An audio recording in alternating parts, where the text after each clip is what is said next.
네, 대현TV의 청자 여러분 반갑습니다. 여의도 2프로 시작하겠습니다. 제 옆에는 여의도의 제갈량 장경산 프로님 나와 계십니다. 네, 어서 오십시오. 자, 우선 김종인의 안철수 어깃장 놓기, 때리기 별 소득이 없습니다. 네, 없을 수밖에 없죠. 어쨌든 흐름은 네, 글로 가고 있으니까요. 자, 이분이 비대위원장을 하고 있으니까 당의 미래가 밝을 턱이 없습니다. 그래도 제가 좀 놀랍게 요즘 보는 것은 안철수 서울시장 후보가 비교적 잘 슬기롭게 극복을 해나가고 있습니다. 네, 생각보다 네. 좀 여유 있게 네. 좀 잘 헤쳐나가고 있는 것 같아요. 저희가 이제 지나서 하는 얘기입니다만 금태섭과 안철수의 제3지대 단일화라는 것은 정말 신의 한 수였다는 생각이 듭니다. 예, 아주 네. 좋은 선택이었고 그렇죠. 네. 그런 면에서는 금태섭 전 의원의 공도 커요. 그렇죠. 예, 그런 제안을 해주고 뭐 금태섭도 나름 더 소기의 성과를 거뒀습니다. 그렇죠. 금태섭 의원은 본인은 원래 가지고 있던 거 몇 배의 성과를 거뒀어요. 본인이 던진 거 본인은 잃은 게 아무것도 없어요. 그렇죠. 뭐 그냥 투자는 이렇게 하는 겁니다. 원래. 민주당 당정만 포기한 거죠. 네, 투자는 이렇게 하는 거예요. 사실상 다음번 내년도 지방선거나 이렇게 되면 금태섭은 굉장히 높은 수준에서 논의가 될 거예요. 아니면 정권 창출에 또 기여를 할 수 그렇죠. 있는 이제 역할이 있죠. 또 이제 만약에 안철수 안 선생님이 만약에 단일 후보가 돼서 당선된다 그러면 또 다른 역할을 또 더 많은 역할을 할 수도 있는 거죠. 그렇죠, 그렇죠. 그렇게 되면 본인은 이제 점점 더 이제 본인이 원래 추구했던 것들을 할 수 있는 그 후보들을 착착 확보하게 되는 거죠.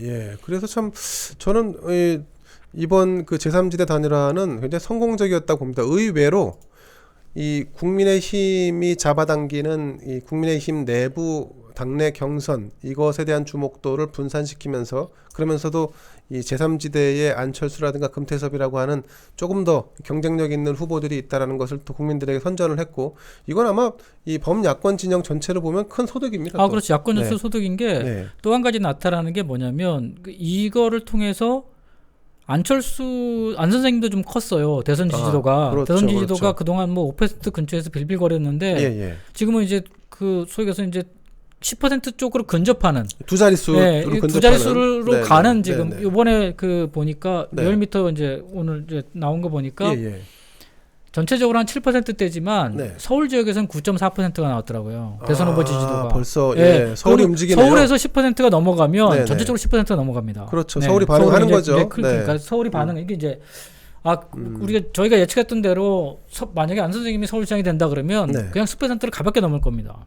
그렇군요. 그러면 이제 윤석열 총장이 만약에 그때까지 계속해서 있고 계속 그런 것 스탠스를 유지한다 그러면 두 사람이 어떻게 됐든 간에 10%대를 유지하면 이제 야권이 이제 두 사람이 20%가 넘는 거예요. 그럼 해볼 만한 그러면 거죠. 이제 그러면 이제 결합하면 하기가 1등하고 경쟁을 할 수가 있는 게 되는 거잖아요. 그렇죠. 맞습니다. 어떻게 됐든지 간에 거기다 이제 우수리를 이제 잡아당기면 기타 되니까. 등등해서 그러면 이제 소위에서 그렇기 때문에 저희가 지금 하고 있는 김종인 위원장이 몽리라고 하는 거는 진짜 몽리예요. 아무 의미가 없는 거야. 그렇죠. 맞습니다. 오늘 리얼미터 조사에서도 대선 후보 지지도에서 국민의힘 지지층의 54%인가 되는 사람들이 윤석열, 안철수, 홍준표 이 세 사람을 지지해요.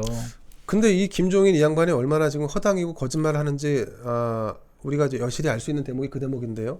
안철수를 지지하는 사람들은 민주당 지지자가 많다 이렇게 얘기를 이거 황당한 소리죠. 말도 안 되는 소리를 하고 계신 거죠. 이거 제가 그냥 대충 4번으로는 안 된다, 2번을 고집하는 이런 부분들 어쨌든 당을 이끌고 있는 사람입니까? 그런 얘기 할 수 있습니다. 근데 이런 거 안철수 지지율에는 민주당 지지자가 많다. 이건 새빨간 거짓말입니다. 저거는 제가 최근에 어디 웹진에다가 글을 기고하냐고 최근에 조사한 그 11개 조사인가? 11개 조사를 기존의 여론조사 11개를 쭉 합산해봤어요. 비교하시. 제가 합산한 기록이 있어. 합산을 해봤는데 무슨 그런 황당무계한. 저거는 저렇게 사기치면 안 되는데. 이건 제가 볼 때 완전 사기치고 거짓말하면 안 되는데. 이건 거짓말이고 선수들은 다 알잖아요. 저 말도 안 되는 소리라는 거를. 저거는 진짜 너무 황당한 말이에요. 저렇게 황당한 얘기를 하시더라니까요. 그래서 이분은 총기고 뭐고 완전히 그냥 뭐랄까 너무 황당한 말이에요. 조금 좀 거친 표현으로 하면 이거 좀 제대로 이게 판을 보지 못한다 이렇게 생각이 들어요. 그거는 전혀 맞지 않는 얘기들이에요. 자, 우선 요거 먼저 보실까요? 자, 뭐 잠깐 이용해서 설명을 드리면 요거 이제 월간 추세 지난 2월 달 아니 7월부터 2020년 작년 7월부터 올해 2월까지 요 추세입니다. 대선 주자 선호도 월간 추세인데 여기 보시면 이제 뭐 여러분들 아시다시피 이재명이 쭉 치고 올라갔고 윤석열이 쭉 23.9% 찍고선에 이게 최고점이었는데 쭉 내려와서 지금 15%까지 내려왔고 이낙연은 쭉 좀 빠졌다가 잠깐 반등을 했고요. 뭐 이런 상황이고 여기 이제 홍준표, 안철수가 지금 작년 7월부터 올해 2월까지 보면 지금 가장 높은 수치로 올라와 있습니다. 7.0%까지 그렇죠. 올라왔죠. 최근에 뭐 가장 언론에 많이 이제 언급되고 그렇죠. 있으니까. 그다음에 이제 여전히 홍준표는 5%, 6% 정도는 계속 뭐 받고 있습니다. 자, 그다음 뭐 오세훈은 뭐 기타 등등으로 하겠습니다. 자, 그 조사하신 내용을 그러면 이게 뭐냐면 지금 안철수 지지층이 뭐냐면 국민의힘 지지층에서 소위 해서 그 지지 강도를 보면 나경원 의원이 높아요. 전체적으로 그 소위 해서 전체적으로 그러니까 제가 단순 평균을 낸 거예요. 국민의당을 지지하는 사람들만 높고 국민의힘, 국민의힘을 그러니까 서울시 유권자를 서울 시민들만 대상으로 여론조사에서 소위 해서 양자구도에서의 강도를 본 거예요. 양자구도에서 국민의힘 지지층이 소위 해서 야권 후보, 야권 단일 후보를 어느 정도 지지하는지. 나경원 77.3%, 오세훈 65.1%, 안철수 69.5%예요. 오, 안철수가 뭐 상당히 높은데요. 국민의힘 지지층도 거의 70%가 안철수로 단일 후보 되면 지지합니다. 그러네요. 지지 강도가 그렇게 낮지 떨어지지 않아요. 기본적으로. 더 중요한 건 뭐냐면 중도층. 그래서 중도층에서의 지지도예요. 이 중도층의 지지도에서 안철수가 양자구도에서 높아요. 양자구도에서. 그러니까 나경원, 안철수, 뭐 오세훈, 안철수 이렇게 해도 아니. 박영선, 나경원, 박영선, 오세훈, 박영선, 안철수 했을 때 국민의힘 지지층들이 그 정도로 이제 지지 강도가 있다는. 그러니까 오히려 오세훈보다 국민의힘의 소속인 오세훈보다 국민의당 소속인 안철수가 훨씬 높아요. 나경원보다는 떨어지지만 훨씬 높아요. 나경원과는 별 차이 안 나고 70%이기 때문에. 근데 중도층에서는 나경원은 박영선하고 나경원이 붙으면 중도층은 37대 39. 박영선하고 오세훈이 붙으면 36대 37. 근데 박영선하고 안철수가 붙으면 33대 48이에요. 48로 월등히 안철수가 높게 나온다. 중도층의 지지가 높아요. 그래서 지금 현재 안철수 지지층의 핵심은 단일 후보가 됐을 때 중도네요. 국민의힘하고 중도예요. 그러네요. 이게 정확히 결합되는 거예요. 민주당은 아니라는 거죠. 민주당이 아니에요. 저거 어디서 저런. 근데 이걸 인터뷰에서 기자들 만나갖고 이 얘기를 했어요. 저건 어디서 저런 감정적인 발언들을. 깜짝 놀랐습니다. 저거는 진짜 너무 황당한 발언이에요. 예, 맞습니다. 자, 그리고 여러분, 장프로님 혹시 기억하십니까? 2011년에 박원순 후보가 기호 몇 번인? 기호 10번인가 그럴까요? 맞습니다. 10번이었습니다. 무소속이어서 그때 기호 10번인가 그랬어요. 그거 큰 여야의 단순 1대1 대결 구도 이런 데서는 기호는 중요하지 않아요. 큰 선거일수록 기호가 아니라 사람이에요. 지금 그리고 이번도 마찬가지로 여야의 1대1 대결이잖아요. 그렇죠. 지금은 그럼 여기서 1번이나 2번이나 4번이나 아니면 뭐 5번이나 6번이나 그게 무슨 차이가 있습니까? 안철수 찍지. 그러니까 그거 하면 선거운동하면 안철수 하면 안철수 찍어요. 그럼요. 대한민국에 무슨 뭐 문맹률이 지금 50%가 60%가 됩니까? 말도 안 어르신들 다 사람이라 아는데. 그런저런 저 너무 황당한 발언들이 저거는 진짜 들으니까 저게 억지잖아요. 억지죠. 억지 춘향이잖아요. 저게 그러니까 저거는 감정적인 거잖아요. 맞습니다. 어떻게 공당의 대표라는 사람이 자기 사감을 가지고 저렇게 얘기할 수 있어요. 그리고 4번으로 나가면 안 된다는 게 말이 됩니까, 그게? 억지 주장을 저렇게 비이성적인 발언을 안 하는 양반인데. 요즘은 좀 비이성적이에요. 저런 억지를 부는 거 저게 그러니까 사욕이 가득 찼다는 거예요. 저게 욕심이 가득 찼다는 걸 반증하는 거예요. 깜짝 놀랍니다. 집에 가신다고 생각하면 저런 발언이 있을 수가 없죠. 그렇죠. 저가 힘들 리가잖아요. 제가 자리를 맡지 않아야 사람들한테 그러니까 제대로 된 분석을 해주고 제대로 된 조언을 할 수 있어요. 제가 만약에 자리 욕심이 있잖아요. 그러면 어떤 사람을 도와줘도 제 자리 때문에 그 사람한테 아부하는 얘기거나 아니면 그 사람한테 좀 과대하거나 이런 얘기를 할 수밖에 없어요. 자, 이 보시면 언론이 다 그대로 받았습니다. 안철수 지금 지지율 진짜 아니다. 그러면서 한다는 소리가 민주당 지지율이 여기 들어와 있다는 거예요. 야, 이거 이 양반이 그래서 이렇게까지 공격을 해야 되는 건가? 이게 무슨 뭘 위해서 이렇게 하는 건가? 좀 이 가지고 있는 어떤 그 마인드 자체가 상당히 좀 철진한 얘기를 하거나 아니면 저거는 여론조사를 호도하는 거예요. 그렇죠. 쉽게 얘기하면 그렇죠. 맞습니다.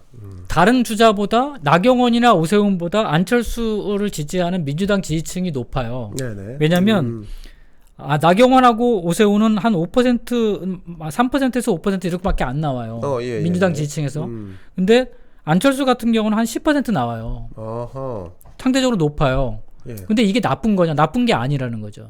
근데 그러니까 이게 무슨 전략적 지지가 아니라 네. 이 양반은 지금 현재 전략적, 그래서 이제 역선택이라는 걸 얘기하는 거잖아요. 그렇죠. 예. 절대 그렇지 않습니다. 이게 뭐냐면 차라리 안철수가 나오면 민주당 지지층조차 흔들 수 있다는 거예요. 그렇죠. 네. 맞습니다. 예. 이게 어디서 나타나냐면 정의당 지지층에서 나타나요. 정의당이 후보를 안 내잖아요. 예. 근데 똑같은 이유로 정의당 지지층들이 네. 박영선 단일 후보 할 때 양자 대결할 때 네네. 50%를 넘지 않아요. 어허. 박영선 지지하는 게. 그렇군요. 50에서 64입니다. 근데 나경원, 오세훈을 포함하면 나경원하고 오세훈한테 한 10% 정도 나와요. 예. 정의당 지지층이. 근데 예. 안철수가 들어가면 28% 정도 나옵니다. 오, 높게 평균적으로. 나오네요. 네. 그 정의당 지지층도 안철수가 나오면 흔들린다는 거예요. 그만큼 안철수의 이미지가 이 이념적 이 어떤 굴레에서 많이 희석돼 있다는 그러니까 거지 않습니까? 지금 정의당조차도 반문이 있어요. 정의당도 민주당을 좋아하지 않습니다. 지금 정의당도 지금 정의당 지지층들이 민주당을 좋아하는 게 아니에요. 그렇죠. 나경원이나 오세훈이 나오면 정의당 지지층이 박영선으로 몰려갈 가능성이 높아요. 상대적으로. 근데 오세훈이 나오면 투표장에 안 가거나 차라리 안철수 찍는다는 거예요. 안철수 찍을 수도 안철수가 다니는 거면. 예. 이 양반은 완전 거꾸로 얘기하고 있는 거예요. 근데 이게 누가 데이터 갖다 줬을 수 있습니다. 이 정확한 워딩이 이렇습니다. 안 후보가 우리 당 후보와 여론조사를 하면 민주당에 소속돼 있는 사람들이 안철수 쪽에 상당히 지지를 보내고 있다. 그렇기 때문에 현재 지지율 자체는 기준이 될 수 없다. 안 후보는 그걸 착각을 하고 있는 것 같다. 이렇게 이제 얘기를 합니다. 저 거꾸로요. 저거는 그렇죠. 사기예요. 저가 20년 동안 이 바닥에 있었지만 역선택은 사기입니다. 그렇죠. 네. 맞습니다. 자, 근데 김종인 비대위원장이 지금 이런 이 거짓말까지 포함해 갖고 이렇게 공격을 해대고 있는 통에 이게 지금 저 단일화가 좀 걱정입니다. 솔직히 말하면. 그러니까 이번 선거에서 제가 말씀드린 게 뭐냐면 문재인 대통령을 혼내주고 싶어하는 분들이 투표장에 나오게 만드는 싸움이에요. 그렇죠. 야당은 그러려면 승리할 수 있는 후보를 만들어야죠. 그래서 말씀드렸잖아요. 국민의힘에 대한 비호 감도가 높기 때문에 국민의힘 후보자들이 당선되는 길에 이분들이 적극적으로 안 나서요. 그렇죠. 왜 국민의힘 지지도가 낮잖아요. 낮죠. 예. 민주당보다 반문의 지지율은 절반이 넘어가는데 서울에서 맞습니다. 예. 국민의힘 지지도는 30%밖에 안 돼요. 맞습니다. 그럼 그 20%가 되는 사람들을 무슨 수로 견인할 거예요? 그게 핵심이잖아요. 그걸 견인할 수 있는 후보가 제3지대 후보라는 거 아니에요? 그러니까 결국 그것 때문에 지금 우리가 단일화를 하는 거잖아요. 이 사람 거꾸로 얘기하는 거예요. 그래서 그 제3지대의 그 후보가 단일 후보가 돼야지만 전체 이 범야권의 캐파가 커지는 거 아닙니까? 그렇죠. 범야권 캐파가 커지고 또 한 가지는 뭐냐면 야권 성향에서 소위 해서 열린민주당이나 정의당 지지층들이 투표장에 안 나오게 만드는 효과를 발휘하는 거예요. 그렇죠, 왜? 그렇죠. 게임이 끝났다는 어차피 질 거니까. 그러니까 게임이 시그널을 주는 거예요. 결국은 상대방을 선거에서 이기는 전략은 두 가지밖에 없어요. 우리 편은 투표장에 많이 가게 하고 그렇죠. 상대방은 투표장에 들어오게 만드는 거예요. 맞습니다. 이게 제가 투표장에 가는 싸움이라고 얘기하는 거예요. 그 싸움에서 국민의힘 주자는 절대 유리하지 않다는 거예요. 그래서 이번에 이제 뭐 나경원이 됐든 오세훈이 됐든 뭐 나경원이 되겠죠. 그러고 나서 이제 다시 단일화를 할 때 경선 룰이 어쩌고 안철수가 그걸 그 뭐 토시 가지고 막 싸우고 이런 모습을 보여주면 안 돼요. 저는 그냥 다 니들이 원하는 대로 해라 해도 안철수가 이긴다고 보거든요. 그렇죠. 네. 근데 이거를 막 뭐 쫌생이처럼 과거의 안철수의 모습처럼 막 안초딩 이런 비슷한 느낌의 뉘앙스의 이런 행보를 보여주면 사람들이 또 아닌가? 이렇게 생각할 수가 있어요. 그래서 가급적이면 안철수 측에서는 오케이, 어차피 이기는 선거고 너희들이 다 원하는 대로 룰로 하자 해도 이긴다고 좀 봅니다. 그렇죠. 그게 게임이 안 될 겁니다. 결국 안 선생님은 지금까지 했던 패턴대로 쉽게 단순하게 써야 돼요. 그렇죠. 막판에 가서 복잡하게 쓰면 안 돼요. 또 한 가지는 뭐냐면 국민의힘 후보는 완벽하게 자기를 버렸다. 저는 국민의힘 후보가 양보를 선언한다고 봐요. 그게 가장 좋은 길이라고 봐요. 그렇죠. 왜냐하면 지금 제가 어떤 데이터를 놓고 봐도 국민의힘 후보로는 선거를 이길 수가 없어요. 서울시장 선거를 이길 수가 없다. 그러니까 40대 50대 경쟁력에서 이미 안철수 후보가 배 이상 앞서고 있고요. 국민의힘 후보보다. 맞습니다. 그러니까 지금 서울시장 선거에서 이길 수 있는 가장 핵심적인 게 뭐냐면 40, 50대를 흔드는 거예요. 그렇죠. 40, 50대가 투표장에 덜 나오게 만들거나 40, 50대에서 안철수 후보를 많이 지지하게 만들거나. 지금 40대 같은 경우는 민주당 지지세가 여전히 강합니다. 네. 국민의힘의 나경원 후보가 나오면요. 네. 박영선 후보에 대한 40대 지지율이 60%가 넘어가요. 어우. 예. 예. 더군다나 그 사람들이 또 열성적으로 투표할지도 모릅니다. 거기다가 네. 정의당하고 열린민주당이 다 달려들어요. 그렇죠. 맞습니다. 예. 그러면 이건 진영 싸움이 돼버려요. 네. 진영 싸움이 되면 저쪽에 동원력이 그러니까 제가 말씀드린 동원력을 약화시켜야 된다고. 지금 25개 구청장 중에서 24명이 저쪽이에요. 그렇죠. 그리고 국회의원도 시의원, 소위에서 특별시 시의원 지역구 100명 중에서 97명이 민주당이에요. 맞습니다. 네.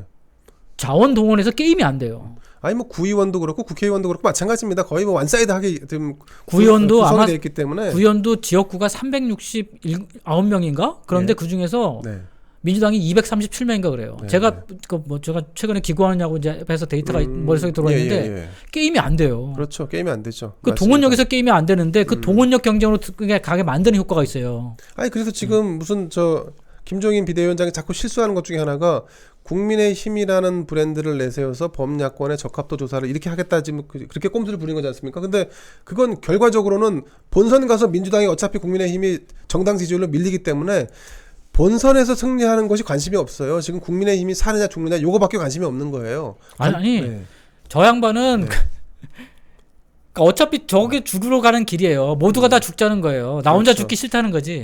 나 혼자 집에 가기 싫다는 거예요. 참. 저 주장의 황당성은 뭐냐면 다 죽자예요. 왜?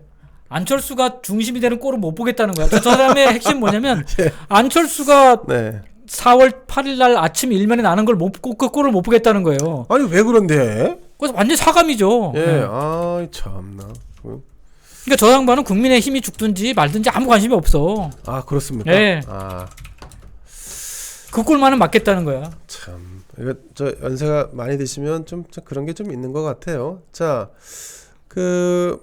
요번에 이제 단신으로 민주당의 위성 정당이 있죠. 열린민주당이라고 여기 김진애 의원이 비례대표인데 이분이 지지율도 안 나오는데 굳이 서울시장 출마하겠다고 국회의원직을 던지겠다고 했습니다.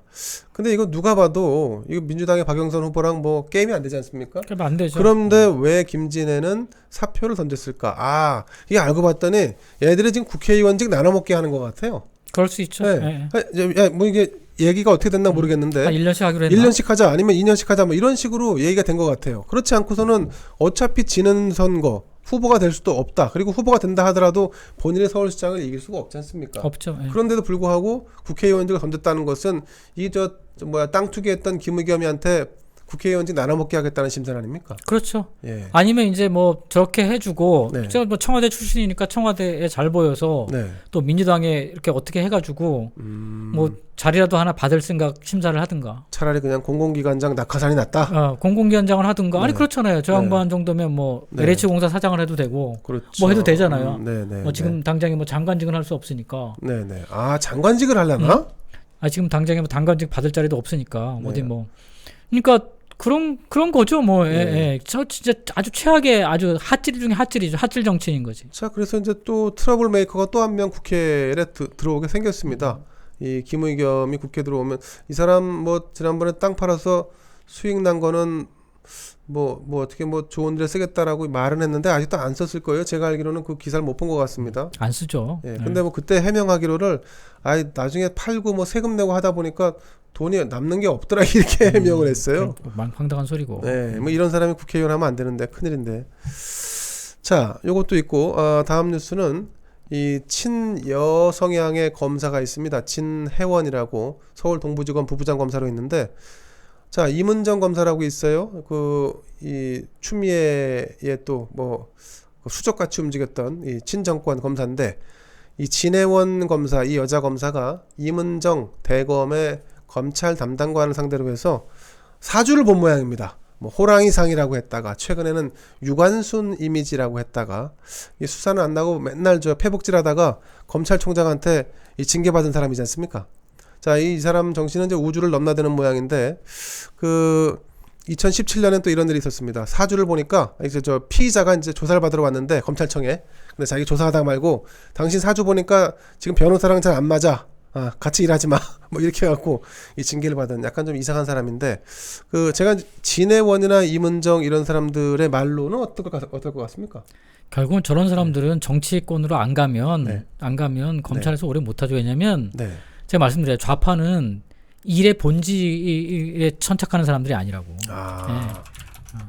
저 사람들은 그런데 관심이 없어요. 일 잘하는데 관심이 없는 사람들이야. 우리가 조국, 추미애, 이제 대통령부터 문재인부터 보세요. 일 잘하는데 몰두하는 사람들인지. 일을 잘 안 하죠. 매 어디 패북진이나 하지. 맞습니다. 자, 대통령부터. 뭐 진해원이가 저 실제로 사주를 잘 볼 줄 아는 사람인지 어쩐지 모르겠는데 이 양반은 문재인하고 똑같아. 한번 인상 쓰고. 맞습니다. 인상 쓰면 뭐 다 되는 줄 알고. 여러분들 보세요. 여기 사진에 보이는 사람이 이문정인데 진해원의 사주가 맞았는지 안 맞았는지 혹시 이 사주를 좀 보시는 분이 시청을 하신다 그러면 나중에 이메일 좀 주십시오. 저런 게 다 저게 어디 가서 저기 살쾡이나 어디 그런 상이지. 저게 무슨 호랑이를 실물 못 봐가지고 호랑이상을 못 본 거야. 저기 호랑이상이 저런 게 호랑이상이지. 맞습니다. 아니 저 유관순의 지금 유관순이 저기 관에서 벌떡 일어날 일입니다. 그게 무슨 아무리 저 1910년도 10년대 사람이라고 하더라도 유관순을 어디다 대고 비교를 합니까? 이거 다 유관순 집안에서 고발해야 됩니다. 저기 공직자들 특히 검사들 저 패북질하는 거 저거 좀 막아야 돼. 그렇죠. 아니 진짜 하라는 일을 안 하고 왜 패북질이야? 저 진해원 검사는 수사를 해도 시원처럼 저렇게 패북질을 많이 하니까 검찰 수사하지 말라는 건가? 그렇죠. 패북질을 더 해야 돼. 그래서 지금 검찰 수사권을 없애려고 지금 저렇게 열심히 패북질하는 거야? 진짜 참. 자, 진짜 우리 또 좌파 언저리 있는 인간들은 진짜. 우리 독자분들이 또 꼴보기 싫어하는 사람이 하나 있죠. 유시민. 최근에 민주당에서 유시민 등판론이 또 나오고 있다는데 아마 이게 지금 이재명을 두고 민주당의 고민이 좀 깊어지는 것 같습니다. 고민이 저러면 저럴수록 뭐 이재명만 좋은 거죠. 뭐. 그런가요? 근데 저는 뭐 유시민이 자기 이제 정치 안 한다. 나는 이제 작가다. 이렇게 얘기를 했는데 느낌에 할 것 같지 않습니까? 나오겠죠. 그렇죠. 저 양반도 뭐 평생을 하고잡인데. 가만히 있겠어요. 뭐 거짓말도 잘 하는 편이잖아요. 그 공작도 잘 하고 그래서 뭐 사과도 하는데 사과는 되게 깨재재하게 합니다. 공작을 제기할 때, 뭐 의혹을 제기할 때, 음모론을 얘기할 때는 막 엄청나게 막 그냥 대포 쏘듯이 쏘는데 사과할 때는 딱총 쏘듯이 합니다. 뭐 저런 사람들 나와가지고 여권 자체를 시끄럽게 만들고 분열한다 그러면 좋은 거죠. 사실은 좋은 건데 이쪽에 주자가 있을 때 좋은 거죠. 그렇죠. 이쪽에 없을 때는 뭐 그냥 뭐 저런 게 또 흥행 요소가 되니까. 그러니까 유시민을 지금 그런 페이스메이커 뭐 아니면 친문의 주자 이런 걸로 생각을 할 수도 있겠어요. 그렇죠. 근데 저런 게 성공하기 어렵다는 거죠. 기본적으로 역대 어느 정권도 차기를 만들지 못했죠. 그렇죠. 자기 이미지 가지고 그러니까 그대로 동일한 이미지 가지고 선거를 칠 수가 없어요. 이미 지금 우리가 보면 일반 여론이 반문이 형성돼 이걸 뒤집을 수 없어요. 그렇죠. 뒤집을 수는 없습니다. 이 흐름을 뒤집을 수는 없어요. 보수 우파 진영이 진짜 큰 사고를 치지 않는 이상. 진짜 잘못하지 않는 이상 이 흐름은 뒤바뀌지 않죠. 그렇죠. 이 흐름을 야권과 관계없이 이 흐름을 바꿀 수는 없어요. 여론이 그렇습니다. 국민들 마음이 늘 새로운 걸로 취하면 새로운 걸 하면 기존에 있던 거와 반대되는 걸 추구해요. 한국 정치가 그렇습니다. 기본적으로. 우리나라 사람들 한 가지 걸 오래 못 가져가요. 그렇죠. 진득한 면에서 좀 떨어져. 우리 문화가 좀 진득한 면을 추구하지 않아요. 아까도 말씀드렸지만 진득하면 고리타분하다. 빨리빨리 뭘 이렇게 변화하는 걸 추구해요. 그래서 맞습니다. 디지털 시대가 우리한테 잘 맞다고 얘기하는 건데 그렇기 때문에 이미 반문은 되살리기 어려워요. 문재인 대통령과 같은 똑같은 동일한 선상에 있는 사람들을 추구하진 않아. 그렇기 때문에 그런 걸로 계속 붙어가지고는 승산이 없어요. 자, 홍준표 무소속 의원이 이재명을 상대로 해서 양아치라고 표현을 했네요. 제가 사실 뭐 홍준표 의원 이렇게 뭐 친분이나 이런 건 없습니다만 만약에 윤석열 검찰총장이 등장하지 않는다고 하면 이분이 국민의힘의 대선 주자가 될 가능성이 있습니다. 어떻게 보십니까? 유력하죠. 그렇죠. 유력합니다. 여러분 이게 뭐 그냥 저의 헛소리일 수도 있고 근데 저희 올해 제가 한 20년 정도 이 동네에 그냥 실무적으로 저는 뭐 위에서 이렇게 윗분들처럼 그냥 회의나 참석하고 이런 게 아니라 그러니까 선거 기획 일을 거의 20년 가까이 했기 때문에 그러니까 이기고 지는 거 어떻게 하면 이기고 어떻게 하면 지는지 이런 것들을 늘 고민해왔고 그런 걸 들여다봤기 때문에 감으로서는 흐름으로서는 어느 정도 부합할 겁니다. 앞으로 여러분께서 이렇게 맞춰보시면 맞습니다. 근데 우리가 서울시장 선거에서 지고 네. 서울시장 선거에서 지고 국민의힘이 계속 존재한다면 국민의힘이 그대로 가는 상태에서 야권이 어떻게 기우뚱기우뚱하면 재등장할 영순위는 홍준표예요. 그렇죠. 홍준표죠. 네. 네. 기본적으로 홍준표 의원이 재등장할 수밖에 없어요. 그래서 이제 홍준표 의원 이제 요즘 이재명 경기지사 때리기를 자주 합니다. 전 사실 뭐 이제 혁신이다, 뭐 이 보수 진영의 정계 개편, 뭐 아니면 대개편이다, 뭐 이런 거 할 때 사실 그 역사의 뒤안길로 함께 가야 할 분 중에 한 분이라고 좀 개인적으로 보는데, 근데 현실, 정치는 또 현실이니까요. 이게 당내 경선을 하고 국민의힘이 계속 존재한다고 하는 한 홍준표 이분이 대선 주자가 될 가능성이 높습니다. 홍준표 야권이 지면 일단 홍준표 의원 같은 사람을 당내로 끌어들 수밖에 없어요. 그렇죠. 그럴 수밖에 없죠. 해결사가 없지 않습니까? 그렇게 안 돼. 그게 그렇게 될 수밖에 없어요. 그래서 제가 바라건대 홍준표 의원이 과거의 홍준표보다는 조금 더 전략적으로 좀 바뀔 수 있나? 아니면 바뀌어 있나? 뭐 이런 그 기대 반 뭐 이런 걸 갖고 있습니다. 바뀔 수 없어요. 사람은 안 바뀐다는 거죠? 바뀔 수 없어요. 이거 하는 거 보세요. 결국은 이 양반은 패턴대로 이건 패턴이에요. 결국은 가장 강한 사람을 때리는 거예요. 그렇죠, 원래 맞습니다. 약자는 가장 강한 사람을 때려서 자기를 갖다가 부각시키는 방법밖에 없어요. 어떻게 보면 뭐 김종인 비대위원장이나 도끼는 객끼입니다. 이거는 그냥 선거의 ABC예요. 그렇죠, 지금 맞습니다. 뭐 한 자리 숫자 있는 사람이 어떻게 할 거예요? 자기 도토리 키재기는 의미가 없잖아요. 의미가 없죠. 그렇다고 이낙연 그 힘아가리도 없는 사람 때려서 뭐 할 거예요? 그렇죠. 뉴스도 안 되는, 뉴스도 안 되는. 뉴스가 안 되죠. 그러니까 뉴스라도 만들려면 이재명밖에 없죠. 뭐. 지금은 모두 다 이재명한테 집중포화를 날 수밖에 없어요. 이재명만 좋아지겠네. 그렇죠. 그러니까 그 말씀드렸잖아요. 네거티브로는 판세를 뒤집을 수 없어요. 이미 저 얘기의 핵심이 뭡니까? 또 기본소득이에요. 그렇죠. 그냥 이재명이 가지고 있는 브랜드를 계속 강화시켜주는 역할밖에 안 해요. 그렇죠. 근데 상대적으로 이재명은 뭔가 정책을 뭐 말하는 그렇죠. 자기는 지금 공고한 뭔가가 국민들을 위해서 뭔가 해줄 수 있는 게 있다는 거죠. 정책을 말하는 것 같은데 본인은 없어요. 이 공격하는 사람들은 다 감정적이야. 없어요. 양아치 같은 이재명 뭐 이런 거고. 그거는 그걸로는 승부 결투질 게 없어요. 그러니까 저건 뭐 자기를 조금이라도 알리고자 하는 욕심일 뿐이지 저 양반도 그런 걸 잘 알고 있을 거예요. 저게 승부처가 아니라는 걸. 근데 이렇게 하는 거는 글쎄요. 예전에 홍준표 말고 좀 새로운 홍준표였으면 좋겠는데. 그게 뭐 그런 기대는 어차피 가난하시는 게 좋아요. 일찌감치 버리는 게 좋을까요? 그게 뭐 안 바뀝니다. 참 뭐 여러 가지로 어쨌든 지금 우리가 지금 처해져 있는 상황에서는 안철수가 단일 후보로 서울시장을 이기는 것이 상수인 것 같습니다. 그런 날을 좀 기대해 보면서 저희 대원TV도 열심히 범보수 우파 진영이 저는 기대하는 게 저의 그냥 이 아주 가능성 거의 제로라고 보는지만 그래도 단일 후보 3월 4일날 소위 선출된 국민의힘 후보가 좀 양보한다. 소위 얘기해서 컨벤션 효과가 있는 기간이 한 3, 4일 돼요. 그 컨벤션 효과를 보고 그럼에도 불구하고 안 된다. 양자 구도에서 경쟁력이 소위 해서 제3지대 후보보다 떨어진다고 생각하면 저는 한 이틀도 고민했다가 일주일 정도의 시간은 필요하다고 봐요. 고민했다가 아름다운 선택을 하는 게 이번 선거를 위해서 가장 핵심적인 마지막 선택의 기로라고 봐요. 나경원이든 오세훈이든 결과를 수용하라. 그대로 그냥 더 이상 시끄럽게 만들지 않고 그대로 해서 소위 해서 이 흐름을 막고 하는데 내가 미랄이 되겠다. 그러면 그분은 죽는 게 아닐 거예요. 그럼 이 흐름을 거부하거나 차단하지 말고 그 흐름에 올라타서 가자는 거예요. 그렇죠. 그러면 그분은 절대 죽어도 죽는 게 아닙니다. 그러네. 그분은 진짜 완벽하게 다시 되살아날 거예요. 근데 나경원은 아마 그렇게 안 할 겁니다. 그런 선택을 저는 강력하게 간절히 소망합니다. 그럼 저 사이드라도 한번 그런 얘기를 한번 넣어보겠습니다. 아마 씨알에도 안 맥힐 겁니다. 거의 뭐 지금 들어가 있는 사람들이 자기 자리 차지하려고 난리니까.